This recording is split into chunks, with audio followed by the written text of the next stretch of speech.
Shalom à toutes et à tous, on est content, c'est la grande reprise du cours hebdomadaire de Haftara avec le docteur Michael Gross, avec le Chouv Ben Oros. Donc on reprend, on est très content de pouvoir reprendre. Et tu veux nous parler de cette fameuse Haftara de Yoshua, chapitre numéro 2, où il y a justement ce parallèle entre les explorateurs de Josué et les explorateurs à l'époque de Moïse. Bechavod Michael. Toda Rabba Yohan, oui, je suis très content de vous retrouver. Et, comme on dit en français, je vous languissais, on dit comme ça. Idgaragati. Et voilà, ça arrive, ça c'est la paracha et ça c'est la haftara. Voilà, maintenant on a tout ce qu'il faut. Et la haftara, elle est prise du chapitre 2 du livre de Yoshua. Le rapport est évident quand on lit le premier verset du chapitre 2. Vaishlach Yoshua bin Nun min Shittim, Josué, fils de Nun, envoie secrètement. Secrètement, ça c'est le mot Cheres, les morts. En secret, il a envoyé 2 explorateurs en leur disant allez examiner le pays, notamment Jéricho. Et ils s'en allèrent et ils sont arrivés dans la maison d'une courtisane en ivrite, Bet Isha Zona, Ushma Rachav, où ils prirent gîte, Vaishkevu Shamas. Et donc, quand on prend le premier verset, on comprend très bien le rapport entre la Haftara et la Paracha, puisque la Paracha nous parle du fait que pas Yoshua, mais Moshe Rabbeinu envoie des Meraglim. Le mot n'est pas marqué, mais Anashim, ça c'est oui marqué, il envoie pas 2, mais 12, un de chaque tribu, il les envoie publiquement en mission, aller voir comment est la terre promise et revenez, dites-nous comment sont les gens qui y habitent, comment sont les villes, est-ce qu'ils sont entourés de murailles ou pas, et comment est la terre, quels sont les fruits. Ramenez-nous quelques fruits pour qu'on comprenne où nous allons, et on connaît l'histoire. Finalement, ils sont revenus et ça a mal tourné parce qu'ils ont, en même temps qu'ils ont dit que oui, la terre est bonne, etc., et ils ont dit mais on n'a aucune chance de gagner le combat, ils sont plus forts que nous, on a l'air des fourmis à côté d'eux, ils sont grands, ils sont forts, ils sont puissants, et nous n'aurons pas la chance ou l'occasion de les battre et de les combattre. Et finalement, ça a amené, comme on le sait, à tourner en rond dans le désert pendant 40 ans, et ce ne sera que la génération suivante qui arrivera en Eretz Israël. Et donc là, on voit que Yoshua, qui était un des 12 envoyés par Moshe Rabbeinu, il le fait pas exactement, mais il reprend la même démarche, il envoie 2 personnes, Meraglim, et il les envoie en mission à Yéricho. Et pouvoir, on est dans le livre de Yoshua, et encore le peuple juif n'a pas encore passé le Jourdain, il est de l'autre côté, du côté est du Jourdain, et Yoshua envoie, allez voir la terre, allez voir Yéricho. Quelle est exactement la mission? Ce n'est pas marqué ici dans ce verset, et dans ce verset 1. On ne sait pas qu'est-ce qu'ils doivent exactement voir. Moshe Rabbeinu a très détaillé la mission qu'il voulait, les questions qu'il se posait. Yoshua, et ça reste amorphe. Allez voir, examiner le pays, et on va voir par la suite, essentiellement par la réponse, et qu'est-ce qu'il voulait savoir. Et deuxième remarque qui est importante, et qu'on va développer par la suite, et où est-ce qu'ils vont? Ils vont chez une femme que le traducteur ici appelle courtisane. Et nous, quand on était gosses à l'école, on nous disait que c'était une aubergiste. Et qu'est-ce que fait les aubergistes? Eh bien, ils donnent à manger. Et c'est un restaurant. Et il n'y avait pas encore Chabad d'ailleurs. Alors, ils sont allés chez Rachav. Et comme ça, on nous a expliqué, bon, Zona, c'est une prostituée, et nos maîtres étaient peut-être plus décents et faisaient plus attention que le Tanakh, mais il est clair quelle était sa manière de vivre à cette femme-là. Et non seulement cela, mais on verra par la suite que chaque fois qu'on mentionne son nom, on rappelle sa qualification. Et Rachav Hazona. Comme ça, on l'appelle dans le Tanakh, c'est comme ça qu'elle est mentionnée, même quand on dira d'elle des bonnes choses, finalement, c'est comme ça qu'on la qualifie. Et ils sont arrivés. Donc, d'ailleurs, on peut très bien comprendre que ces envoyés là, ces Meraglim, ces espions, et ils vont voir chez quelqu'un qui sait tout, qui connaît tout le monde, qui comprend où on en est, et donc ils vont là-bas et ils vont essayer de voir qu'est-ce qui se passe. Quelle est exactement la mission qu'ils ont eue? Et pour cela, on va sauter toute la Haftara jusqu'au presque dernier verset. Et Vayeshuvu Shnei Anashim, ils sont revenus, ils sont descendus la montagne, ils arrivent à Yoshua Binoun et leur racontent tout ce que c'est toutes leurs aventures. Vayomru El Yoshua, on a ici la dernière ligne. Qu'est-ce qu'on voulait entendre? Ki natan Hashem be'adenu et kol haaretz vegam namogu kol yoshvei haaretz mipanenu. Il dit à Josué, assurément, l'Éternel a livré tout ce pays entre nos mains. Natan Hashem be'adenu et kol haaretz. Il revient et ils sont convaincus que cette terre-là, la pays d'Israël, est déjà dans les mains du peuple juif. Akadosh Baruch Hu nous donne cette terre. Vegam, en plus, tous les habitants tremblent devant nous. Et donc, c'est peut-être cela que Yoshua voulait savoir.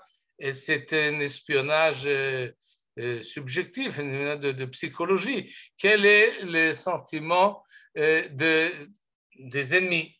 Quelle est leur force psychologique de combattre? Est-ce qu'ils sont prêts à combattre contre nous ou bien ils sont entièrement démoralisés et ils paniquent? Et peut-être c'était ça le but de Yoshua, d'essayer de voir où on en est avec l'ennemi. Et on sait déjà qu'ils sont dans une ville, ils ont une muraille, mais est-ce qu'ils sont prêts à combattre ou bien finalement ils sont entièrement meyuhashim, et dans une désolation et dans la peur.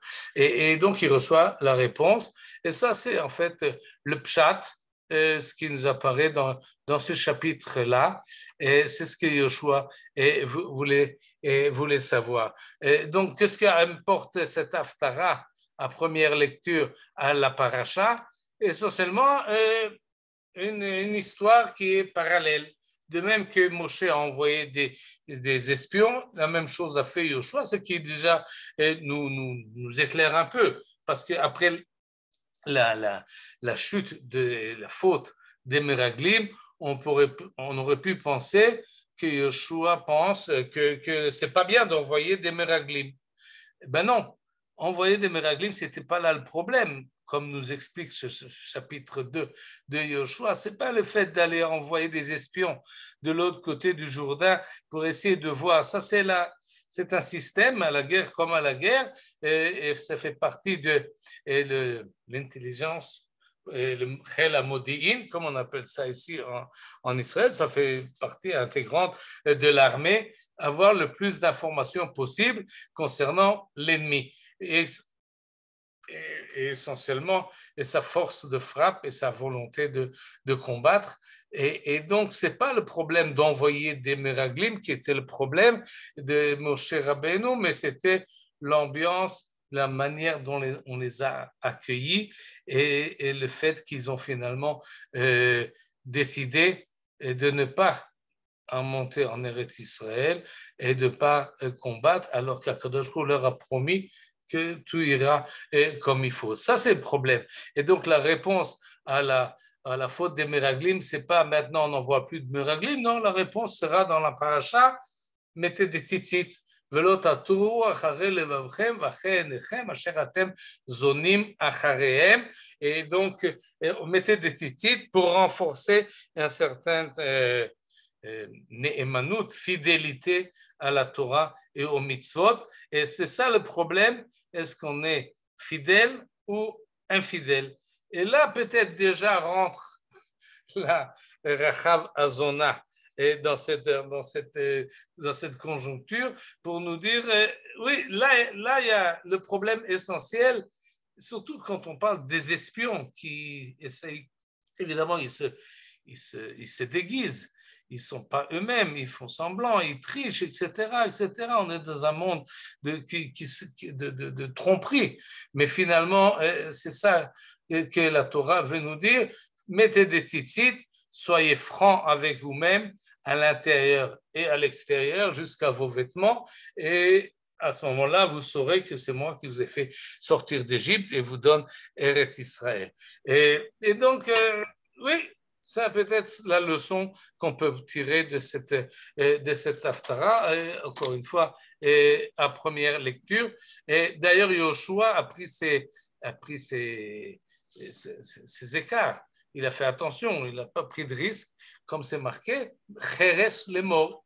Il a envoyé ses explorateurs secrètement, tellement secret qu'on ne sait pas même qui sont, comment ils s'appellent. Ils n'ont pas de nom. Alors que dans la paracha, on nous dit les 12 noms de chaque représentant, de chaque tribu. C'est très public. Ils ont une responsabilité envers la tribu qui les a envoyés. Là, c'est très secret. On ne sait pas comment il s'appelle. Le Midrash nous dit qu'il s'agit de Pinchas HaKohen et de Kalev ben Yefouné.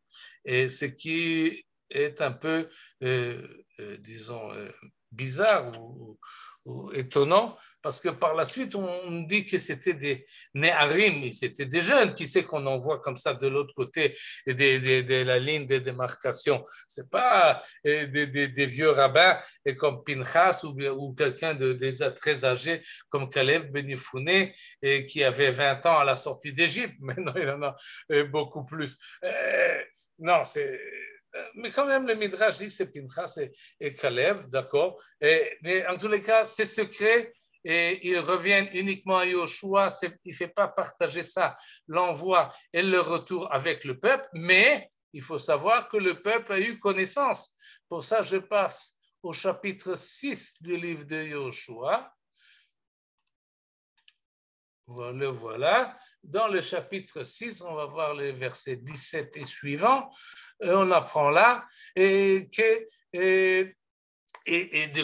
quoi on arrive. On arrive au chapitre qui est juste avant la conquête d'Éricho. Et alors, il y a les directives.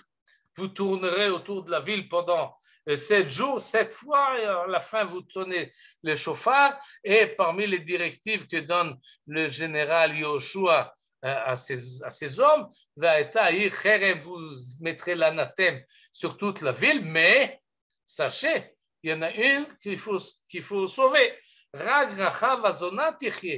Elle aura la vie sauve, ainsi que tous ceux qui sont avec elle dans sa maison, parce qu'elle a protégé les envoyés, les émissaires que nous avons envoyés. Et donc, c'était plus secret. Maintenant, tout le monde le sait. Et par la suite, on nous donne les détails d'une manière très précise. C'est-à-dire, Josué donne aux 2 personnages là qu'il avait envoyés au chapitre 1 dans notre Haftara. Allez directement, vous êtes engagé, vous avez une obligation envers cette femme. Bo beta isha hazona, allez sur cette courtisane et sortez cette femme-là comme vous l'avez juré. Et ils l'ont fait. Le texte nous dit d'une manière très précise, ces jeunes, ces jeunes gens, les explorateurs y allèrent faire sortir Rachav, elle, son père, sa mère, ses frères et tous les siens, toute sa parenté. Et donc, elle a sans doute fait rentrer dans sa maison peut-être la beauté de la ville. Et on en reparlera peut-être par la suite. Mais en tous les cas, ce n'est pas seulement elle, mais tout celui qu'elle pouvait mettre dedans dans sa maison, elle l'a mis et ils ont fait sortir. Ils l'ont mis en dehors du camp d'Israël parce qu'ils n'ont pas vraiment rentré. Mais ça, c'est intérimaire. La ville a été brûlée. Elle a été sauvée avec toute sa famille, tous ses siens, et Yoshua l'a fait vivre jusqu'à ce jour. Elle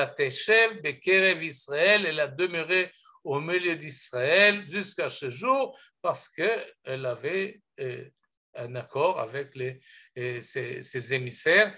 Et donc, ça, c'est le chapitre 6 que nous ne lirons pas ce Shabbat, mais il faut savoir donc que finalement, la chose a été publique et publiée et réalisée comme il faut, en bonne et due forme, et Rachav Azona fait partie du peuple juif depuis lors jusqu'à aujourd'hui, comme nous dit le texte.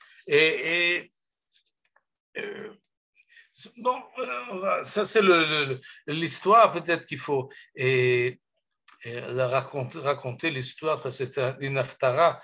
On a vu plusieurs haftarot qui étaient des prophéties et des visions. Là, nous avons une haftara qui est beaucoup plus terre à terre, qui nous raconte une histoire très précise. Je vais la conciser en quelques mots. Ils sont arrivés sans doute vers le soir chez cette dame Rachav Azona, et elle les a cachés.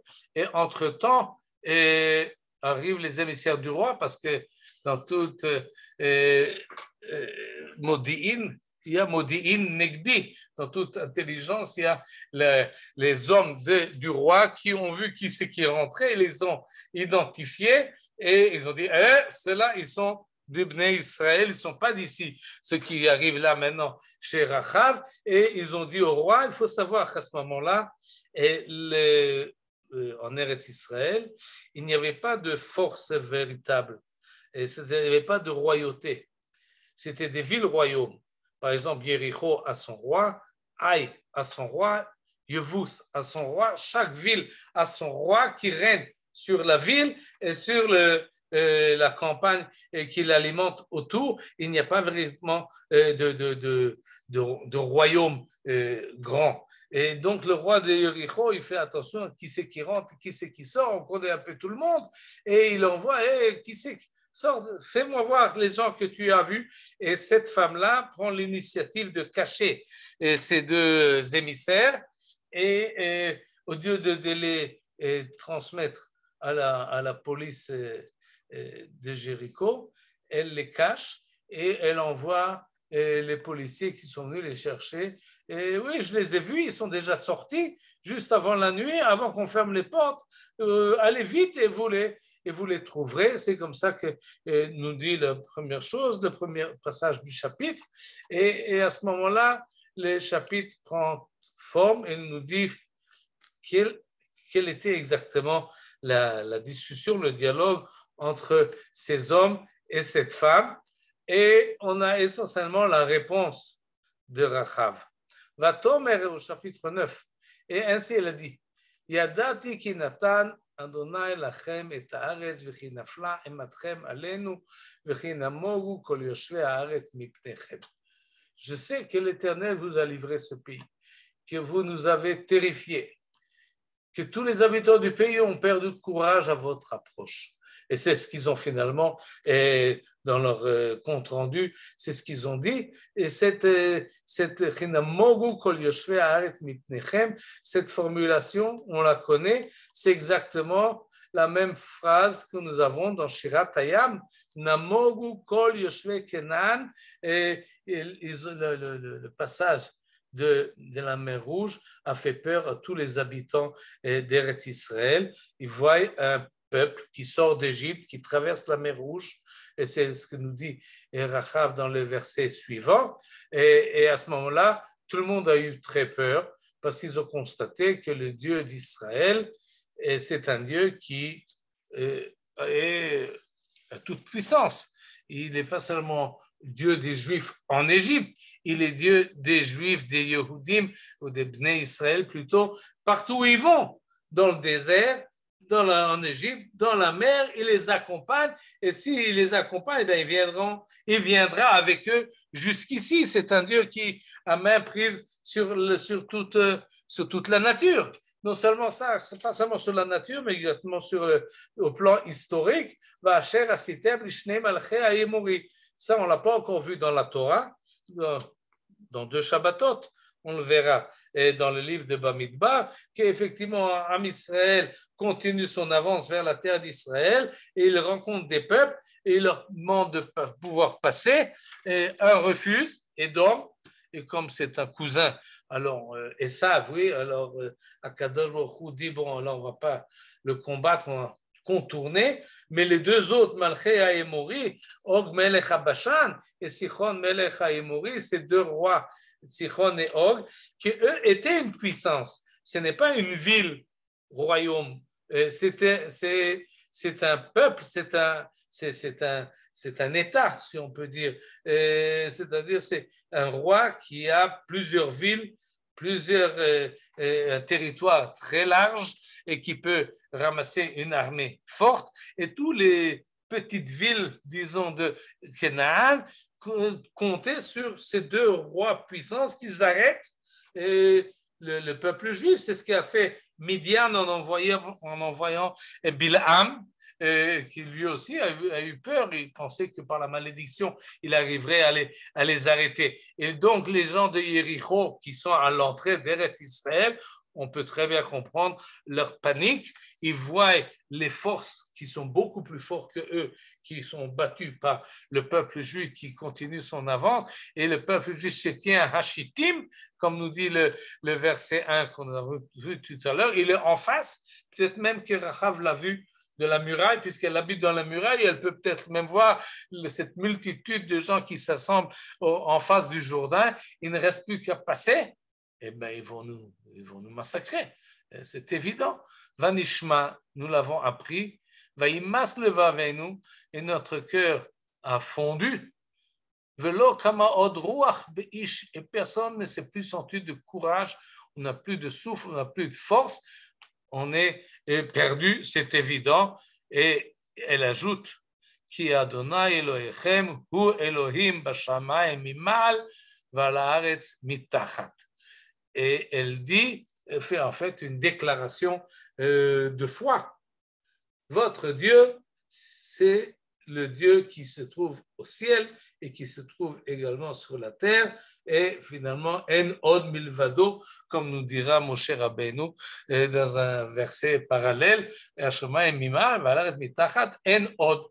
Et cette acceptation-là, cette compréhension-là, une compréhension qui n'est pas évidente, de la part de cette prostituée ou de la part de n'importe qui, de comprendre qu'en fait, il y a là une force extraordinaire, beaucoup plus forte, et c'est le même Dieu qui se trouve au ciel et qui se trouve sur terre. L'enseignement d'Avraham Avinu, et elle fait en fait une déclaration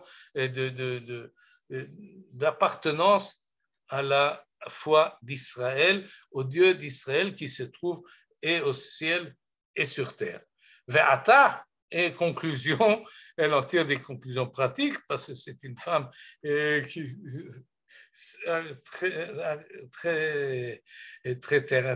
très pratique.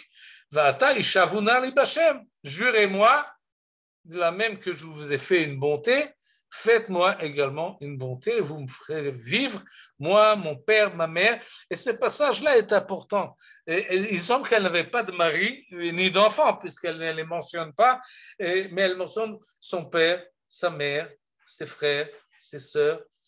Ce n'est pas une femme qui est en dehors de la famille, qui n'a pas d'appartenance familiale et qui, en fait, s'est éloignée de qui tourne le dos à ses connaissances, etc. Non, elle est fidèle à ses parents, à sa famille, et elle en profite de l'occasion qui est venue chez elle pour les sauver et tous ceux qui lui sont chers. Et donc, on a ici une personnalité un peu spéciale. Elle est effectivement prostituée et on a l'impression peut-être d'avoir quelqu'un qui n'a aucune fidélité, aucune valeur, et tout d'un coup, on voit que non, c'est quelqu'un qui a des valeurs familiales, des valeurs de chesed, c'est comme ça, de bonté, et même une croyance dans le vrai Dieu. Et donc, c'est un personnage un peu qui se révèle différent de ce que l'on peut penser à première lecture et au premier verset. Et donc, elle demande, et c'est ce qui va se passer. Elle est d'ailleurs très perspicace. Elle arrive à faire fuir ceux qui le recherchent. elle les envoie dans un autre côté. Peut-être que sa maison qui était dans la Choma était du côté de la montagne. Je ne sais pas si vous étiez à Jéricho ces derniers temps. Aujourd'hui, il faut demander la permission de rentrer à l'autorité palestinienne. Et si vous allez à Jéricho, on vous montrera la Choma, la muraille de l'époque des Cananéens. Et c'est d'ailleurs assez impressionnant. Elle est effectivement tombée comme ça, et comme ça nous disent les archéologues, et on voit des restes. Et vous pouvez voir également que si vous vous tournez vers l'est, alors vous voyez le Jourdain, combien? 10 kilomètres, un peu moins. Et vous voyez plus ou moins là où les Bnei Israël campaient et où ils vont passer. Et si vous tournez vers l'ouest, vous avez la montagne. Et on vous montre là-bas des grottes que peut-être dans une d'elles se sont cachés ces émissaires. Et ils ont attendu 3 jours avant de descendre de la grotte. Donc, elle a envoyé les poursuivants vers l'est, vers Ma'abarot Yarden. Parce que où est-ce qu'ils vont fuir ces Bnei Israël, ces espions? Ils vont rejoindre leur camp. Mais non, elle les a fait partir à Hara vers la montagne. Et donc, ils ne sont pas rencontrés. Attendez quelques jours. Et ensuite, vous pouvez redescendre. Et comme ça, en fait, c'est l'histoire qu'on raconte. Comme on a déjà vu le chapitre 6, on voit que c'est ce qui s'est passé par la suite. Lorsque les Bnei Israël vont conquérir la ville de Jéricho, cette femme-là va être sauvée. À cela, il faut ajouter la chose suivante. C'est que ce n'est pas seulement le début de la paracha. Oui, ça, c'est le chapitre 14. Le début de notre paracha, c'est le chapitre 13 du livre des Nombres. Shlach lecha anashim veyaturu et eretz Canaan. Oui, cette histoire des Meraglim avec leur nom, etc., et leur mission, comme c'est marqué. Ce n'est pas seulement cela, à mon sens, qui ramène le passage du livre de Yoshua à notre paracha, mais un autre passage dans la paracha du chapitre 14. Oui, parce qu'on sait que finalement, la mission a échoué. Ce n'est pas qu'ils ne sont pas revenus, ils sont revenus, ils ont donné leur compte-rendu, mais ils ont finalement décidé que de ne pas monter en Eretz Israël, on ne peut pas combattre, seulement Caleb et Yoshua ont dit oui, oui, oui, oui. Mais les autres ont dit non, non, non, non, et Akadosh Baruch Hu s'est mis en colère, et il leur a dit non, ça ne va plus. Moi, j'accepte plus ça. Akenu badever, je vais les frapper de la peste, les anéantir. Et je fais faire de toi, Moshe, un remplaçant du peuple juif. Et là, on a la prière de Moshe Rabbeinu. Et il y a essentiellement un argument que Moshe vient dire à Kadosh Baruch Hu, non, ne les tue pas, ne les frappe pas par la peste, ne les anéantis pas, garde-les. Quel est l'argument qui peut dire, je les ai fait sortir d'Égypte, je les amène au pied à l'entrée d'Eretz Israël et ils ne veulent pas rentrer. Ils refusent, ils veulent revenir en Égypte. Alors qu'est-ce que je vais faire avec ce peuple-là? Je vais changer de peuple. Et Moshe Rabbeinu doit convaincre Kadosh Baruch Hu. Non, non, non. Et quel est l'argument qu'il emploie? Vesham'u Mitzrayim. Les Égyptiens vont entendre que le peuple juif est mort dans le désert. Et qu'est-ce qu'ils vont dire? Qu'est-ce qu'ils vont penser? Pourquoi le peuple juif est sorti d'Égypte s'ils vont pour mourir dans le désert? C'est qu'Akadosh Baruch Hu n'a pas la possibilité de les faire entrer en Eretz Israël. Ve'amru hagoyim, les peuples diront Asher sham'u et shimacha. Ils ont entendu la sortie d'Égypte, ils ont entendu le passage de la mer Rouge, ils ont entendu le mont Sinaï, mais ils entendront également que tu ne les as pas fait rentrer en Eretz Israël. Conclusion des goyim. Mais Bilti Yecholet Hashem la vie ta'am et la haaretz. Tu n'as pas pu rentrer le pays que tu as personnellement promis. Il les a égorgés dans le désert. Et ça, c'est l'argument ultimatif que Moshe Rabbeinu emploie. Et c'est quand même bizarre. Il ne peut pas parler d'Avraham, Yitzhak et Yaakov. Il ne peut pas dire, bon, ils ont fait une faute, pardonne-les, c'est seulement 12 personnes, ce n'est pas l'ensemble du peuple, c'est une erreur, etc. Non, Il dit, qu'est-ce qu'ils vont dire les goïms? Ve'ata, verset 17, Yigdalna koach Hashem kasher dibarta. Montre ta force et ta puissance. Quelle est la force et ta puissance? Erech hapaim rav chesed nosé avon slachna la avon ha'am hazeh kgodel chasdecha. Et un passage que nous disons dans les Yamim Noraim, et on répond Vayomer Hashem salachti kidvarecha. Ok, d'accord.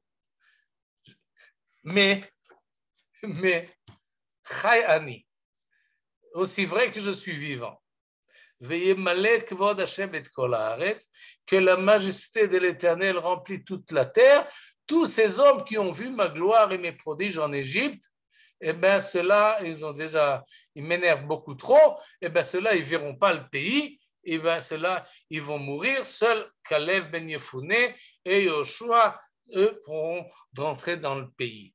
Et c'est comme ça d'ailleurs que c'est traduit ici, encore une fois, aussi vrai que je suis vivant, que la majesté de l'Éternel remplit toute la terre, tous ces hommes qui ont vu ma gloire et les prodiges, et bien tout cela, et j'ai fait le serment qui m'ont outragé et ils seront finalement mourront dans le désert.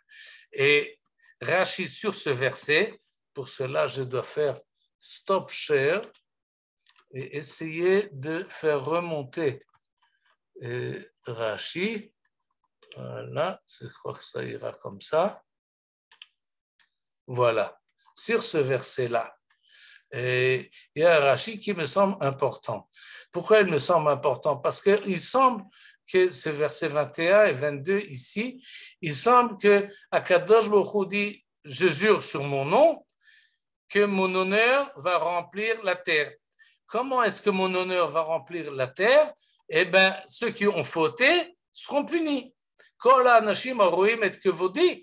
Ils ont vu ma majesté, ils ont vu ce que j'ai fait en Égypte et dans le désert, et ils m'ont tourné le dos, alors ils ne verront pas la terre, ils vont mourir de cette manière-là. Et Bekdoshai et Kadesh, lorsque Kadosh Baruch Hu punit ceux qui ont fauté, ça c'est Kvod Hashem, ça c'est l'honneur divin.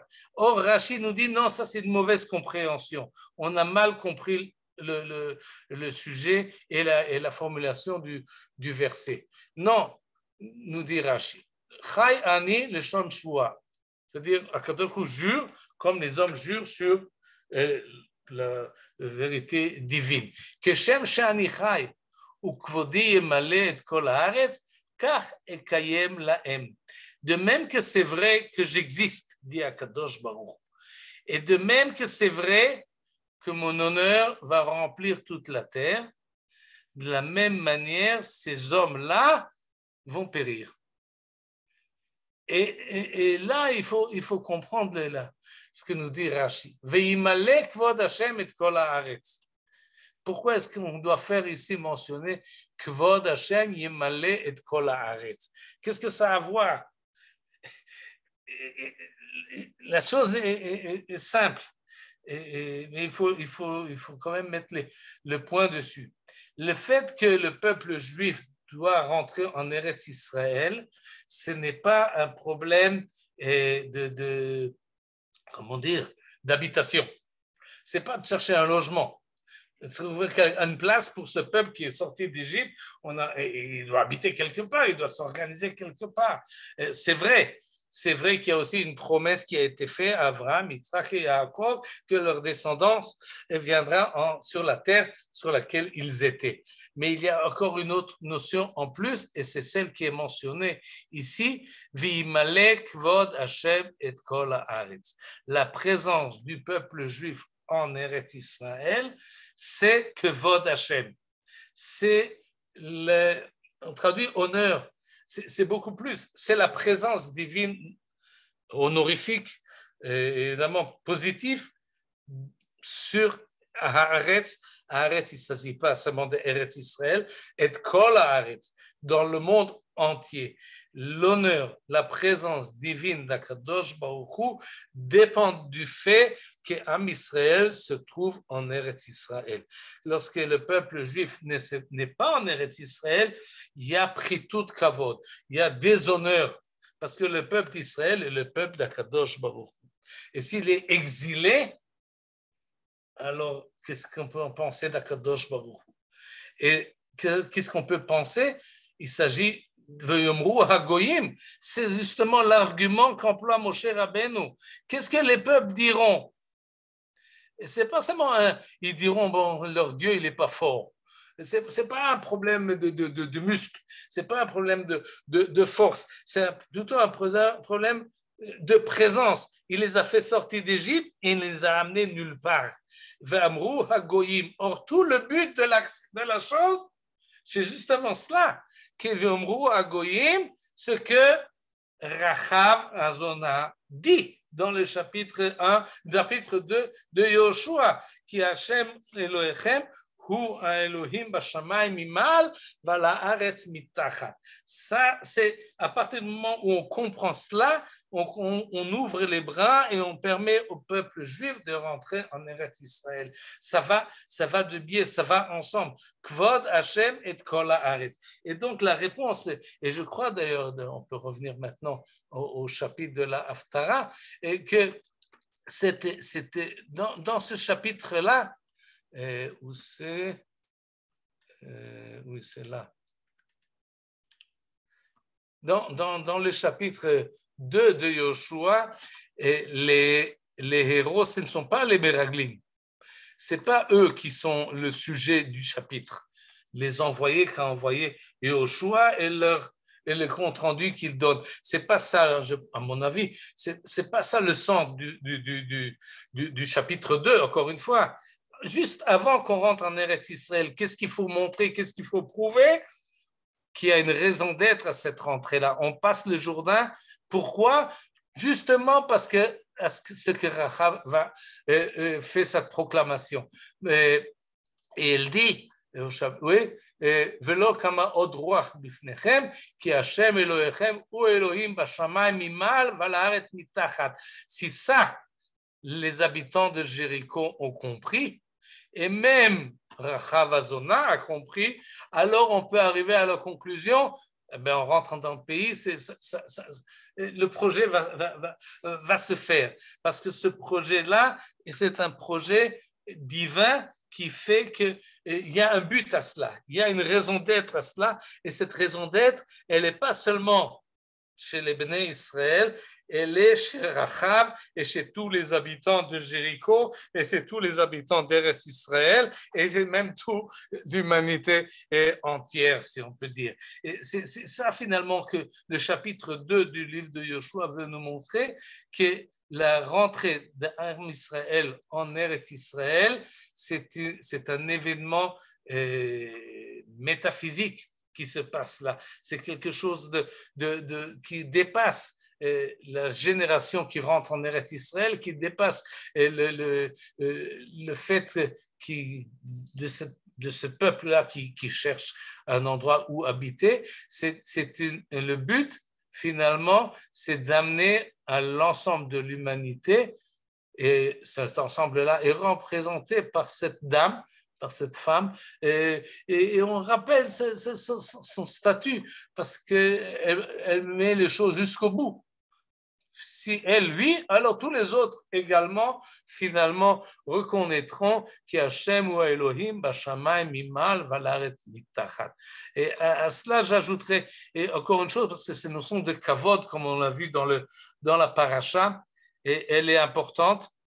Kavod Hachem est une notion très centrale, et d'ailleurs, ça va me permettre de relire encore deux haftarot, une que nous avons déjà vue à partir de Yoshua, de Yeshayahu. On connaît le verset de Yeshayahu.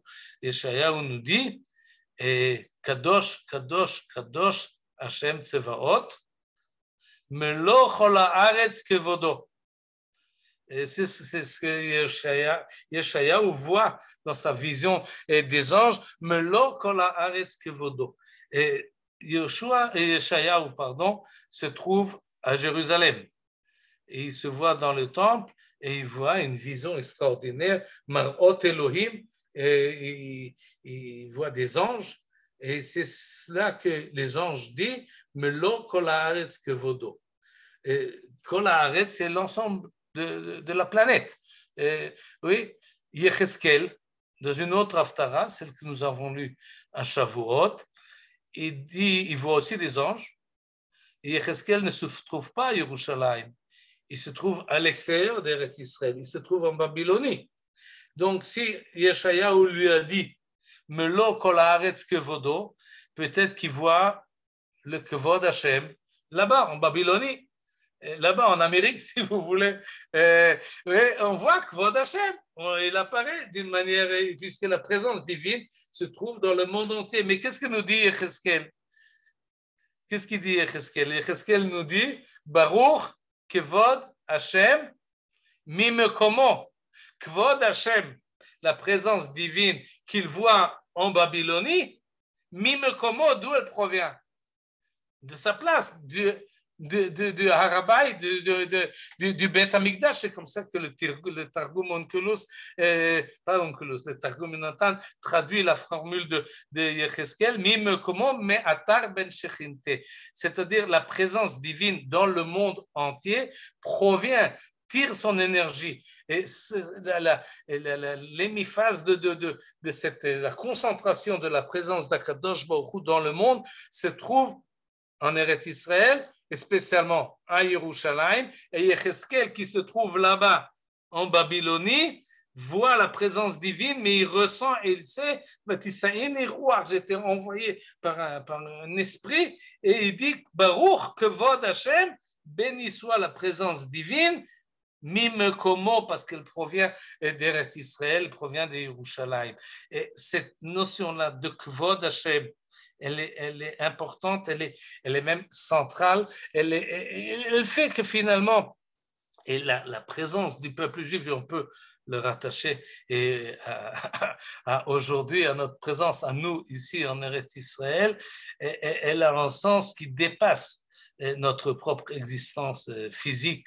Elle a une notion qui vient montrer, il faut en être conscient, parce que ça donne une certaine responsabilité, comme Yoshua l'a fait, et ce n'est pas pour rien, il me semble, que dans ce passage-là, et par cela, on va peut-être finir, que dans ce passage-là du chapitre 2, c'est un rapport avec la chevoie, l'obligation, la fidélité qu'ils prennent sur eux, ces deux envoyés-là, et cette notion de chesed, tu as fait une bonté, je te dois une bonté.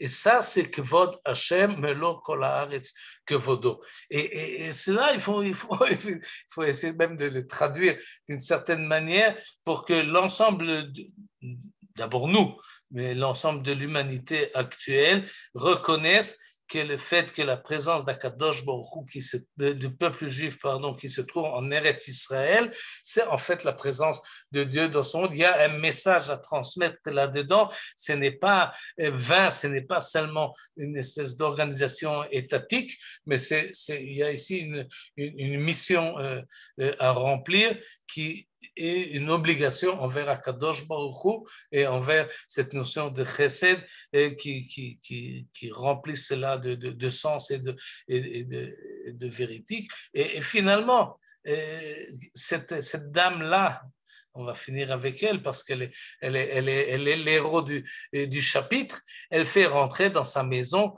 on l'a vu, son père, sa mère, Kol Mishpechotea, toutes ses familles. Nous dit Rabbi Shimon Bar Yochai, Rashbi, dans le Yerushalmi, il dit même si elle avait 200, comme ça il dit, Mataim, 200 membres de sa famille, parce qu'elle parle de ses frères et ses sœurs, et que chacun d'eux amène leur famille à eux, alors tous ceux-là seront sauvés grâce à Rachav Azona. Comme ça dit Rabbi Shimon Bar Yochai. Si je le comprends bien, il veut dire par cela, en fait, cette personnalité de Rachav fait que la présence du peuple juif qui rentre maintenant à Jéricho n'est pas seulement une question individuelle, elle n'est pas seulement pour sauver une personne, mais elle fait des vagues et elle fait finalement amener toute sa famille et toutes les familles de leur famille, etc., etc. Et le but finalement du retour de Am Israël en Eretz Israël, c'est d'améliorer la situation de l'ensemble de l'humanité. Et je crois que c'est ça qui ressort du chapitre 2 du livre de Yoshua que nous lirons Bezrat Hashem, Haftara, Beshabbat. C'est presque, on peut dire, que les envoyés de Yoshua avec Rachav sauvent la situation qui a été celle des Meraglim à l'époque de Yoshua. C'est en fait ils ont retourné la veste et ils prouvent que la génération suivante est meilleure que la génération précédente. Et on peut espérer que ce sera la même chose pour nos enfants et nos petits-enfants. Amen. Comme d'habitude, si vous avez des idées à ajouter, moi, ça me rappelle un peu ce qu'a dit le Rav Fison avec le prophète Zacharie, qui disait que le Talmud de Yerushalmi correspondait à la Géoula, c'est-à-dire la Shrina est à Jérusalem, et que le symbole de cette Géoula, c'est que la terre, elle donne ses fruits quand tous les Juifs viendront en Eretz, et que même les Goïms on aura marre de les voir chez eux. Alors que le Talmud Bavli correspond à la Galoute, c'est-à-dire c'est un retour à Sion seulement, si j'ai bien compris ce qu'il a dit. Oui, il y a une idée comme ça. Il reste à le prouver dans les détails, dans tout le Bavli et dans tout le Yerushalmi. Mais oui, mais il y a une vague comme ça qui essaie de voir de cette manière-là. Ouais, Michael. Je peux dire un mot? Oui, Bechavod, oui. Parce que l'héroïne, c'est une putain. Et il y a une histoire très étrange d'Espagne. Le grand, comment il s'appelle là? L'héroïne de qui? la putain qui est la femme, en fait. Oui. Sauf, rappelle-moi le nom, c'est un trou de mémoire. Je sais pas. La Mancha, l'homme de la Manche. Ça y est, j'ai retrouvé. Okay. Don Quixote. C'est la vieillesse, c'est compliqué. Ouais. Alors, l'histoire, c'est une putain la putain représente Israël, parce qu'Israël est putain. Alors, c'est très étrange. On a décidé que c'était une histoire des Espagnols et tout ça. Puis maintenant, on parle de plus en plus qu'en fait, c'était les Maranes qui ont raconté cette histoire. Don Quichotte. Israël était devenu une putain. Alors, l'héroïne de cette histoire, c'est vraiment l'extrémité de toute la plus pauvre, la pire de cette société qui sauve en fait le peuple d'Israël. C'est extraordinaire parce que c'était au Moyen-Âge qu'on a écrit cette histoire-là et on retrouve cette histoire de putain de la même façon dans cette histoire. Mais Yeshayahu nous dit déjà Zona, alors le mot Zona, on a du mal à l'exprimer, mais ça représente Israël. Chez Zoné, Israël, quand Israël manque de fidélité, lorsqu'il va courir chercher d'autres divinités à la place d'Akadosh Baruch Hu. Alors il est appelé évidemment perverti et prostitué. Mais lorsqu'on se comporte comme il faut, alors elle devient l'héroïne dans ce même roman du Moyen-Âge. Et c'est extraordinaire parce que cette Rachav, c'est une héroïne et comme vous dites, elle a amené toute sa famille, c'est-à-dire la moitié de la population, c'était sa famille. Peut-être, oui. Oui, en tous les cas, comme ça pense Rashbi. D'ailleurs, le Midrash est très pro et il l'a marié, le Midrash marie finalement Rachav à Yoshua. Maintenant, c'est compréhensible. C'est-à-dire qu'il ne faut pas inverser les choses. Ce n'est pas que Yoshua s'est cherché une femme dévergondée, chas v'shalom. Mais c'est le contraire. C'est qu'il a réussi à inclure dans cette conquête d'Eretz Israël l'ensemble de l'humanité, jusqu'au plus dévergondé. Oui. La plus basse société. Oui. Oui, la présence d'Israël en Eretz Israël peut rehausser l'ensemble de l'humanité. Je ne sais pas si chacun individuellement, mais il y a là quelque chose, oui, qui dépasse, qui amène un message aux nations qu'on peut le porter. C'est peut-être ça d'ailleurs, on parlait tout à l'heure du rabbi de Lubavitch, qui lui aussi était imprégné. Et il parlait aussi des Sheva Mitzvot de Bnei Noach. Et peut-être que là-dedans, il y a quelque chose dans les shlichim qu'il envoie dans l'ensemble du monde, bien que les shlichim ne sont pas tellement toujours conscients. Mais peut-être que oui, il y a d'ailleurs le Rav. En tout cas, les tfilim et les mitzvot, c'est toujours tout ce qu'on voit même à Tel Aviv. Oui, et le Rav Cherki aussi œuvre dans cette direction avec les Sheva Mitzvot de Bnei Noach. Oui, et l'ensemble du peuple juif, je crois qu'ici est conscient du fait qu'on a quelque chose à dire et on veut le dire. Oui.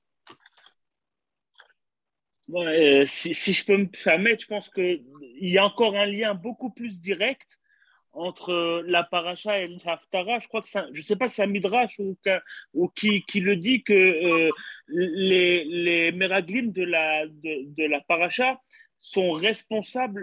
Une des grandes fautes qu'ils ont fait, c'est qu'ils ont fait attendre 40 ans Rachav, qui aurait pu rentrer dans le peuple d'Israël 40 ans avant.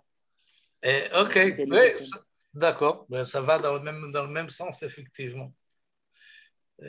Oui, ce retard-là est grave. On l'a subi jusqu'à aujourd'hui. Cette faute-là des Meraglim, finalement, a une influence sur les rapports du peuple juif avec sa terre. Elle est innée. Manitou expliquait ça profondément. Mais contrairement en fait à Hegel, qui a lui été pardonné, la faute des Meraglim, non. Mais dans la prière de Moshe, dans les deux cas, il n'utilise pas dans la faute des Meraglim tous les Shlosh Esremidot. Non, seulement une partie. Oui. Et pourquoi? Vous avez une explication du pourquoi? Non, pas. Non. Il faut y réfléchir. Non, j'ai pas de réponse prête. Merci beaucoup. Toda, Michael. Shalom, shalom. Merci beaucoup.